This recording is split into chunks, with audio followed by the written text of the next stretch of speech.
시청자 여러분 안녕하십니까? 헬로티비 뉴스입니다. 더불어민주당이 대선을 앞두고 포천 지역 5대 공약을 발표했습니다.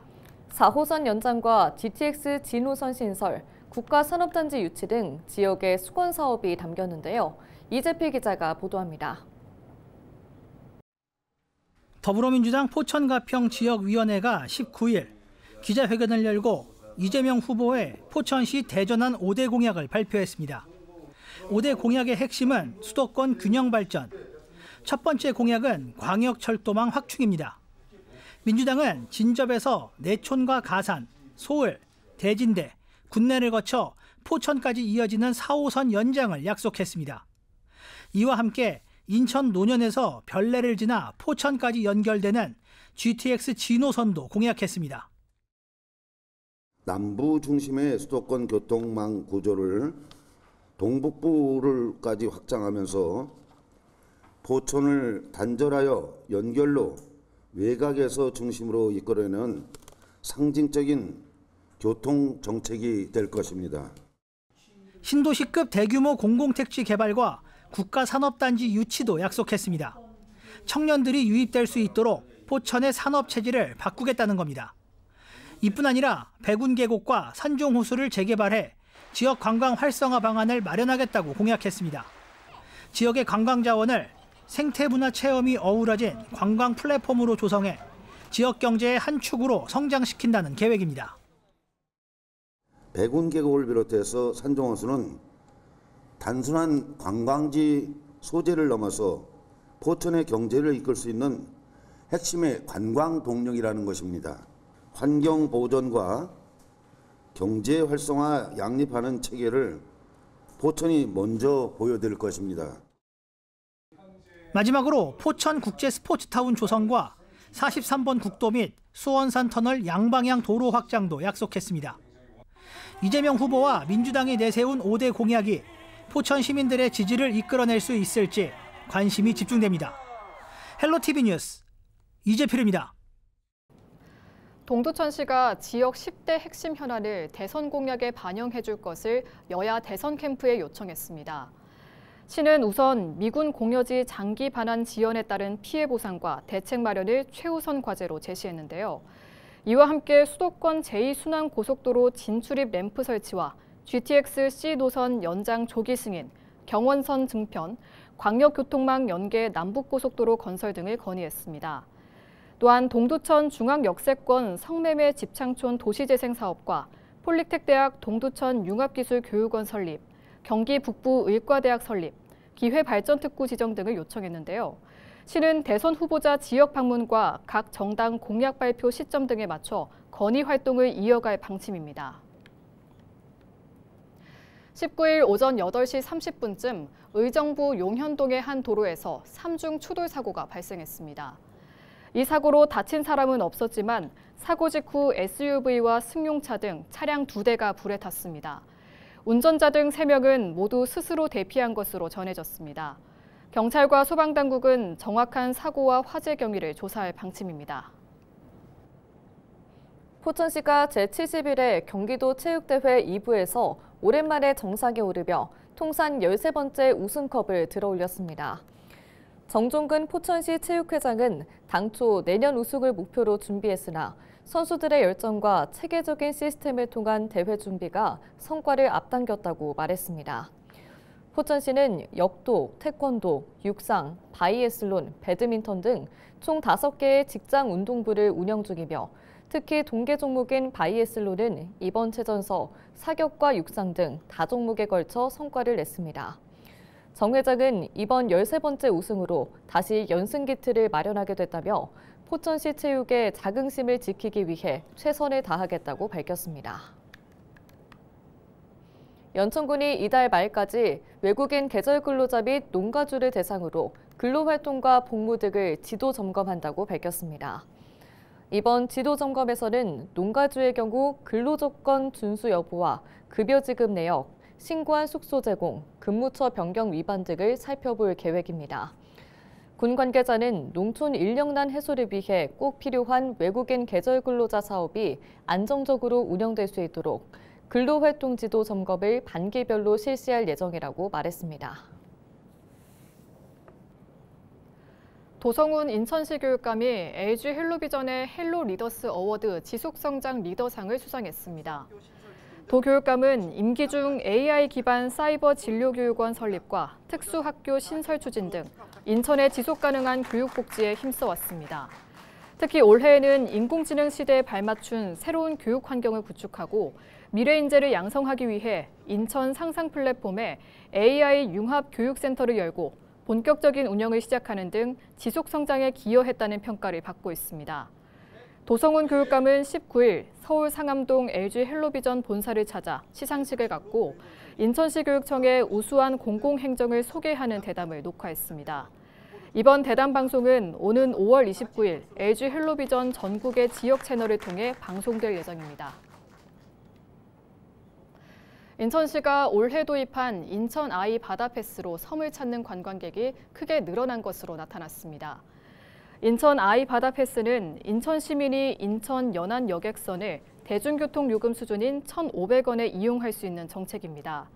타 시도민에게는 여객선 요금의 70%를 할인해 줍니다. 이를 통해 시는 올해 1월부터 3월까지 인천 연안 여객선 14개 항로를 이용한 인천 시민은 86,849명이 다녀간 것으로 파악하고 있습니다. 이는 지난해 같은 기간 78,266명보다 11% 늘어난 수치입니다. 타 시도민 이용객도 44.8% 증가한 7,533명으로 집계됐습니다. 인천도시철도 전 역사에 교통카드를 접촉하지 않아도 교통요금 결제가 가능한 비접촉 교통결제 시스템인 태그리스 게이트가 상용화됩니다.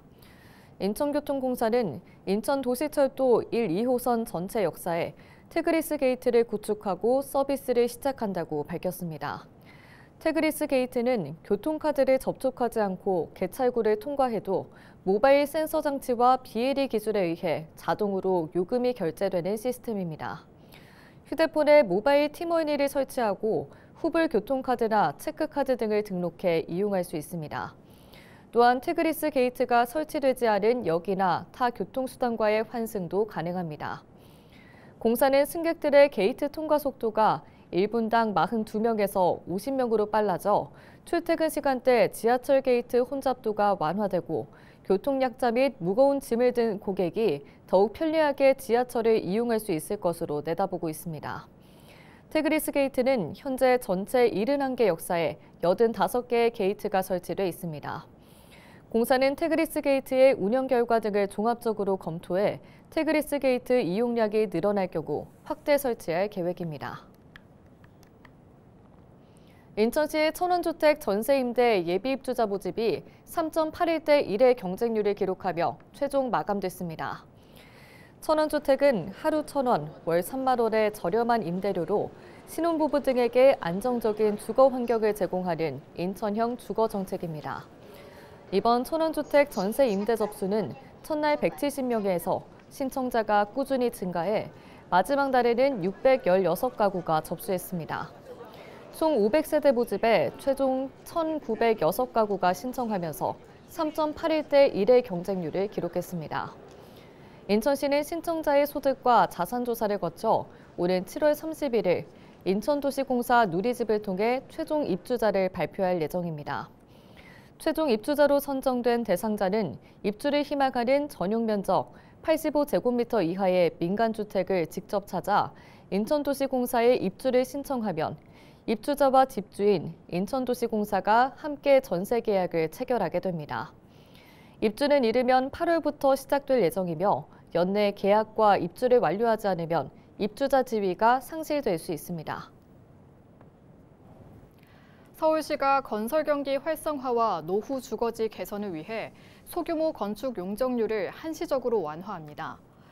용적률 완화 적용 대상은 부지 10,000제곱미터 미만의 소규모 재건축, 재개발, 자유주택 정비 사업 등입니다. 제2종 일반 주거 지역은 기존 200%에서 250%로, 제3종 지역은 250%에서 300%까지 완화되며 적용 기간은 2028년 5월까지 3년간입니다. 서울시는 희망사업장을 대상으로 소규모 재건축 사업성 분석도 무료로 지원할 계획입니다. 서울시 가족돌봄 청년 지원 연령이 기존 9세 이상 34세 이하에서 9세 이상 39세 이하로 확대됩니다. 이번 조치는 지난 4월 서울시의회를 통과한 가족돌봄 청년 지원조례 개정안 공포에 따른 겁니다.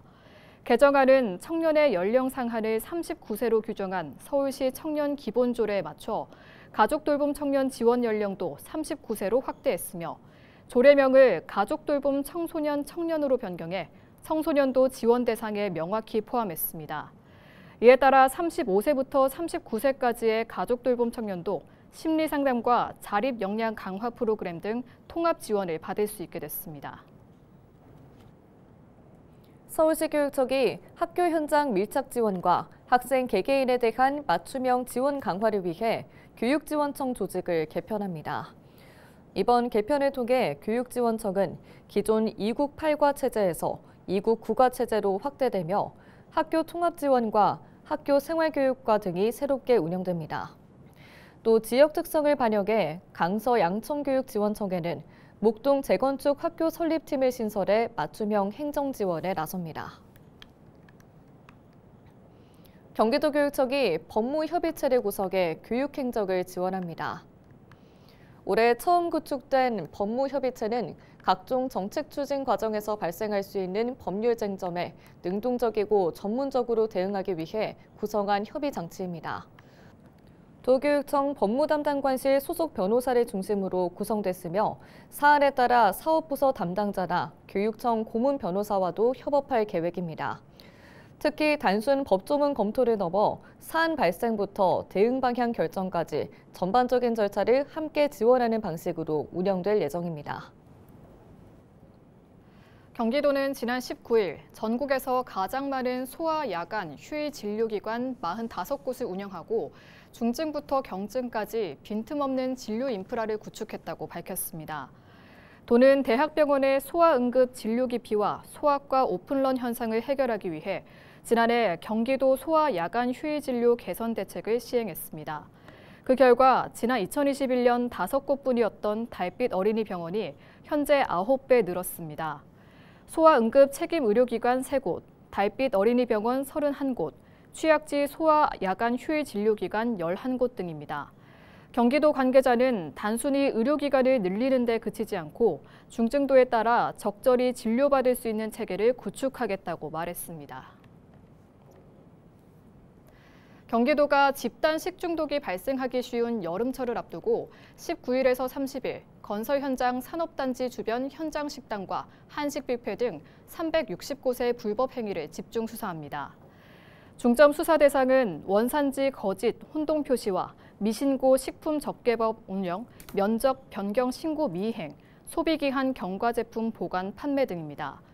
도 특별사법경찰단은 최근 물가 상승과 외식 가격 상승에 따른 외식 트렌드 변화로 한식 뷔페 같은 절약형 뷔페 식당 이용이 증가하고 있어 집단 식중독 우려가 큰 현장 식당과 함께 수사를 진행하기로 했습니다. 경기도 특별사법경찰단장은 식품 안전에 위협이 될 수 있는 불법 행위에 대해서는 관련 법령에 따라 엄정하게 처벌할 방침이라고 말했습니다. 경기도가 대형 공사장을 대상으로 집안 치마 사고 예방에 나섰습니다. 경기도는 이번 달 말까지 건설 공사장 44곳을 대상으로 집안 치마 예방 2차 외부 전문가 현장 자문을 진행한다고 밝혔습니다. 자문을 요청한 건설 공사장을 대상으로 도는 집안에 대한 굴착이나 말뚝을 박아넣는 등 공사를 진행하고 있는 14개 현장을 집중 점검할 계획입니다. 자문단은 각 시군 건설안전 및 인허가 부서 담당자와 경기도 건설안전 자문단 가운데 선정된 외부 전문가로 구성됐습니다. 현장 자문 결과는 시정조치 통보와 시군과의 정보 공유로 동일 사례 방지, 현장 안전관리 개선에 실질적으로 반영될 수 있도록 한다는 계획입니다. 이상으로 뉴스를 마칩니다. 시청해주신 여러분 고맙습니다.